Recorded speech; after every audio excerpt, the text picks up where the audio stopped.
पहली बार मलेशिया ने खुले तौर पर कहा कि वो भारत के साथ व्यापार में अमेरिकी डॉलर पर निर्भर नहीं रहेगा। इसके बजाय लेन देन भारतीय रुपए और मलेशियाई रिंगिट में किया जाएगा। ये फैसला भारत की बढ़ती आर्थिक ताकत और रुपए की अंतर्राष्ट्रीय स्वीकृति को दिखाता है। सबसे बड़ा जो गुलाम है चाइना का, यानी कि पाकिस्तान, वो खुद अमेरिका से पैसे ले रहा है यार।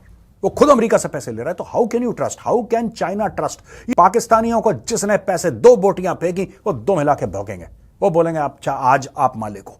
यहाँ पे इंडिया की टोटल इंपोर्ट अमेरिका से अगले 6 महीने के अंदर defence sector, aviation sector, telecom sector, petroleum और मोबाइल टेक्नोलॉजी सेक्टर के अंदर $500 बिलियन प्लस की वो डील कर रहा है और ऑर्डर देगा इंडिया अमेरिका को। कि आसियान जो है और इंडिया जो है ये मिलके 1/4 of the world population represent करते हैं और हमारी ज्योग्राफी भी एक है और हमारे बड़े करीबी ताल्लुकात हैं। ये वर्चुअली खिताब किया है उन्होंने 47 समिट जो आसियान की थी। पाकिस्तान के दारुल हुकूमत इस्लामाबाद के अंदर एक बहुत बड़ा सानेहा हुआ, एक दहशतगर्द हमला हुआ, एक इमाम बारगाह पे।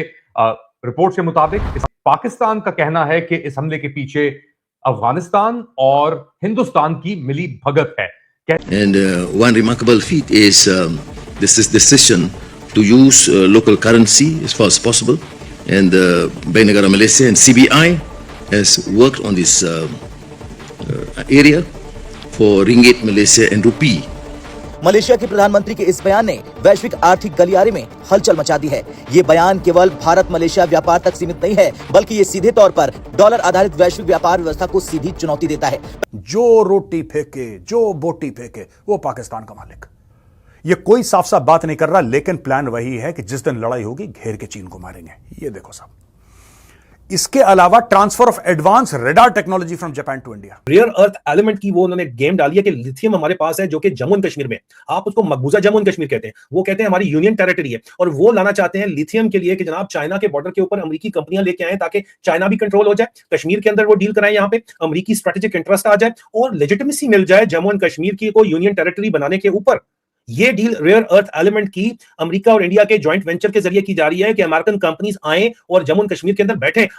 जय हिंद दोस्तों भारत की फॉरेन पॉलिसी में ना अब एक चीज और ऐड ऑन हो गई है। जब भारत कहीं जाता है अपनी डिप्लोमेसी करने या अपने लीडर्स कहीं जाते हैं भारत के, तो वहाँ पे सारी चीजें तो होती ही हैं। आप वेपन लेंगे या सिक्योरिटी, ट्रेड, इन सब के हवाले बात होती है, पर सबसे जो अहम बात होती है ना कि अब हम डीडॉलराइजेशन पे खुल्लम खुल्ला काम करेंगे और अब आपको हमसे ट्रेड करनी है, हमारी मार्केट बड़ी है, आपको हमारी जरूरत है, तो हमारी एक शर्त होगी कि करेंसी भी हम लोकल यूज करेंगे। ऐसा नहीं है कि भारत रुपी इंफोर्स कर रहा है, बल्कि भारत ये कह रहा है कि आप अपनी करेंसी हमें दें, हम आपको करेंसी अपनी देंगे। यानी भारत कहता है कि अब हम लोकल करेंसी का यूज करेंगे।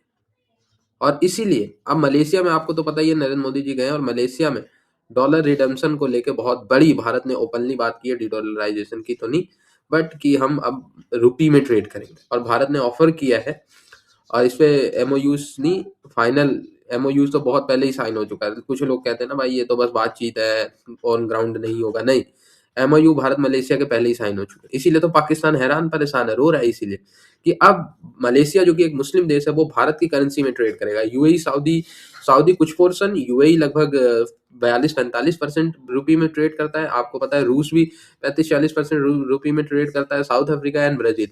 सो ऐसे में अब मलेशियन रिंगिट और भारतीय रुपया इसमें ट्रेड होने जा रहा है भारत और मलेशिया के बीच। पहले साल का जो टारगेट है वो है तकरीबन 1.7 बिलियन के ट्रांजैक्शन टारगेट किया गया है कि लोकल करेंसी में होगा।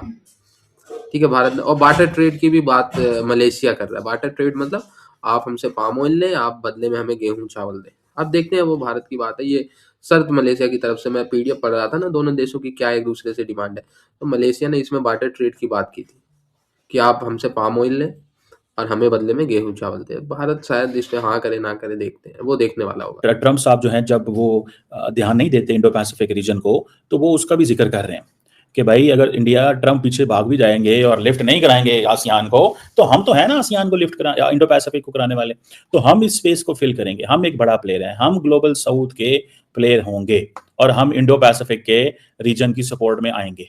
तो दैट इज वेयर भारत के वजीर आजम नरेंद्र मोदी इसकी बात कर रहे हैं, और फिर वो स्टेबिलिटी एंड ऑल दैट। सो विकसित भारत जो है वो उसको लेके चल रहे हैं कि भाई आसियान का विजन 2045 है, हमारा विजन जो है विकसित भारत से बना दिया है कि डेवलप्ड नेशन, ठीक है, India will be a developed nation by 2047। तो अभी 2047 में तकरीबन 22 साल है ना, 22 साल, 25, 35, या 22 साल पड़े हुए हैं, 20-22 साल हैं। तो 22 साल में क्या इंडिया एक डेवलप्ड नेशन होगी, ये एक सवाल है।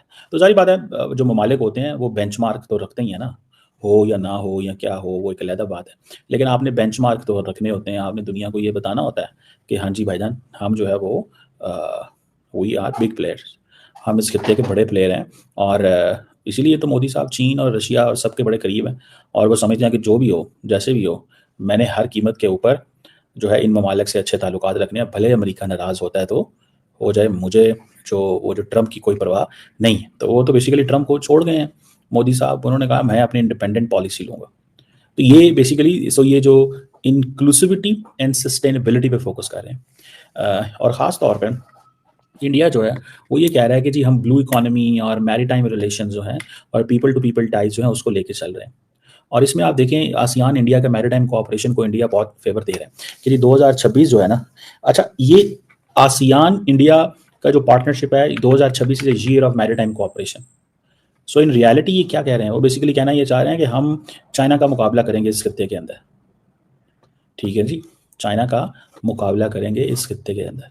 This is what they are saying, China का मुकाबला करेंगे इस खित्ते के अंदर, इस चीज़ को जहन में रखें, ये मतलब that is something which is important. तो अगर हमें चाइना का मुकाबला करना है तो मैरीटाइम कोऑपरेशन, लेकिन याद रखें इंडिया आसियान की ट्रेड कोई 900 अरब डॉलर तो नहीं है, चाइना आसियान की ट्रेड जो है वो है इतनी। सो इंडिया आसियान अगर आप ट्रेड देखें तो आपको पता चलेगा वो उसका लेवल वो नहीं है जो जिसके ऊपर वो ये कह सके 121 अरब डॉलर है, ठीक है ना जी। और अगर आप इसी तरह यूएस आसियान ट्रेड को भी करना चाहें तो कहाँ 900 अरब डॉलर उनकी है, कहाँ पे 550-600 अरब डॉलर यूएस और आसियान की ट्रेड है, ठीक है जी। तो आपको इसी से पता चलेगा कि इस वक्त एक जो रास्ता वो इख्तियार करना चाहते हैं वो रास्ता बड़ा डिफरेंट है भैया, ठीक है। मलेशिया का जो प्राइम मिनिस्टर है अनवर इब्राहिम, वो एक जॉइंट कॉन्फ्रेंस करता है प्रधानमंत्री नरेंद्र मोदी के साथ। मलेशिया कौन सा देश है? मलेशिया वही देश है जिसका लीडर था महातीर मोहम्मद, जिसने कश्मीर के बारे में जिसका दिल बड़ा धड़का था एक टाइम पे, याद है? कश्मीर के हाय हाय कश्मीर, धक धक धक धक कश्मीर, उसका अब तो चला गया, वो हो गया ऑफ। तो हुआ क्या है दोस्तों यहां पे कि भारत ने पाम ऑयल के इंपोर्ट बंद कर दिए थे, चीखें निकल गई थी मलेशिया की। अब ये वाला बंदा है डिसेंट है, ये वाला बंदा डिसेंट है, और इसने एक बड़ा प्यारा कमेंट दिया है। इसने बोला है कि प्रधानमंत्री मोदी मेरे दोस्त हैं, प्रधानमंत्री मोदी मेरे दोस्त हैं। फिर इसने बोला है कि सिर्फ दोस्त नहीं, प्रधानमंत्री मोदी मेरे भाई हैं। आज तो मैं मलेशिया का प्रधानमंत्री हूं आज की तारीख में, लेकिन एक जमाना यह था कि जब मैं कुछ नहीं था, आई वॉज नोबडी, मैं कोई भी नहीं था, उस वक्त भी प्रधानमंत्री मोदी मेरे भाई थे। यह बात उसने पब्लिकली बोली है। यहां पे उन्होंने बोला है कि अच्छा एमओयू साइन हुए दोनों सरकार के बीच में, recruitment, employment, repatriation of workers और cooperation in the field of Ayurveda, digital tech, youth affairs and sports. और डिजिटल टेक क्या है कि यूपीआई चलेगा मलेशिया में, आप देख लेना। साल भर के अंदर मोदी जी ने बोलना कि यूपीआई चलाओ, यहां से जाओ, भीम ऐप पे पेमेंट करो या जो भी आप पेटीएम, गूगल पे, जो भी आप यूज करते हो, whatever, and you can pay in Malaysia. ये भी होने वाला है। When he talks about digital tech, मैं आपको बता रहा हूं prime minister Modi is 99% talking about fintech. उनका फोकस ही वो है कि पूरी दुनिया यूपीआई यूज करे, पूरी दुनिया इंटरकनेक्टेड हो जाए, ठीक है। फिर आपको कोई ये डॉलर शॉलर का चक्कर ही नहीं है, तो इसलिए बड़ी तेजी से मामला। अच्छा यहां पे बोला है कि digital council, India and Malaysia have decided to establish a digital council and a startup council, और इनका जो ट्रेड है वो तकरीबन 20 अरब डॉलर पहुंच चुका है भारत और मलेशिया का, ठीक है जी। यहां पे कई चीजों के ऊपर डिस्कशन हुआ।